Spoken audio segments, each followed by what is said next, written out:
நிச்சயம் மரணம் வரும், நீ ஒரு நாள் இறந்திடுவாய். நேசரெல்லாம் அழுத பின்னே நீ சந்தூக்கு ஏறிடுவாய்.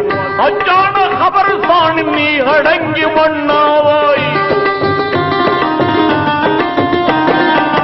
அச்சான கபர்ஸ்தானில் நீ அடங்கி மண்ணாவாய். அறுதியில முனை எழுப்பும் இறுதி கியாமத் நாடு வரும். அந்நாளை உணர்ந்திடாமல் ஆணவத்தால் பேசுகிறாய். மௌத்தையே நீ மறந்து எங்கு வாழலாகுமா? மாறிடும் வாழ்வினில் மூழ்குதல் நியாயமா?